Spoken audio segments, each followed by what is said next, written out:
బీహార్లో రాజకీయ పరిణామాలు క్షణక్షణానికి ఉత్కంఠ రేపుతున్నాయి. సీఎం నితీష్ కుమార్ నేతృత్వంలోని జేడీయూ, లాలూ యాదవ్ నేతృత్వంలోని ఆర్జేడీ పార్టీల మధ్య విభేదాలు రాష్ట్రంలో చోటు చేసుకోబోయే పరిణామాల పట్ల సర్వత్రా ఆసక్తి నెలకొంది. బీహార్ సీఎం పదవికి నితీష్ కుమార్ రాజీనామా చేయబోతున్నట్లు సమాచారం. దాంతో ఇప్పటి వరకు ఉన్న ఆర్జేడీ, జేడీయూ, కాంగ్రెస్ సంకీర్ణ ప్రభుత్వం కూలిపోయే అవకాశం ఉంది. ప్రభుత్వం నుంచి నితీష్ వైదొలగడం ఖాయమని, ఆయన తిరిగి బీజేపీతో కలిసి ప్రభుత్వాన్ని ఏర్పాటు చేస్తారని విశ్వసనీయ వర్గాలు పేర్కొన్నాయి.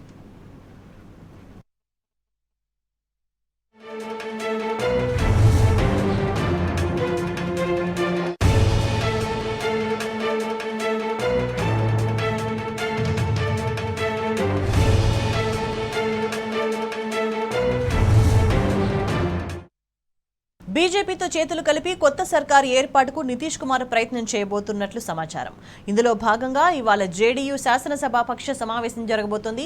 అందులో తమ నేతగా నితీష్ కుమార్ను ఎన్నుకోవడంతో పాటు తర్వాత ప్రభుత్వ ఏర్పాటుకు ఆహ్వానించాల్సిందిగా గవర్నర్ను కోరనున్నారు. రేపు నితీష్ కుమార్ సీఎంగా, బీజేపీ సీనియర్ నేత సుశీల్ కుమార్ మోదీ డిప్యూటీ సీఎంగా కొత్త ప్రభుత్వం ఏర్పడే ఛాన్స్ ఉంది.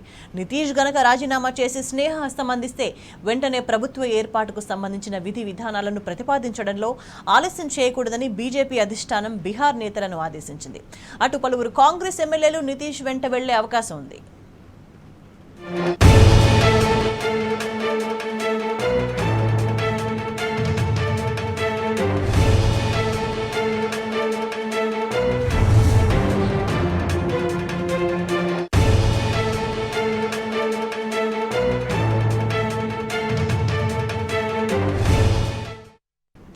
ఇక ఇండియా కూటమి నుంచి తప్పుకున్న జేడీయూ బీజేపీతో కలిసేందుకు ఎదురు చూస్తుంది.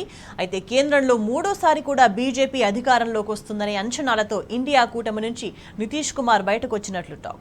కీలకమైన తృణమూల్ కాంగ్రెస్, జేడీయూ ఇండియా కూటమి నుంచి వైదొలగడంతో ఆ కూటమి చాలా బలహీనంగా మారిపోయింది. దాంతో తిరిగి అధికారంలోకి రాగలమనే కాంగ్రెస్ పార్టీ ఆశలు గల్లంతయ్యాయి.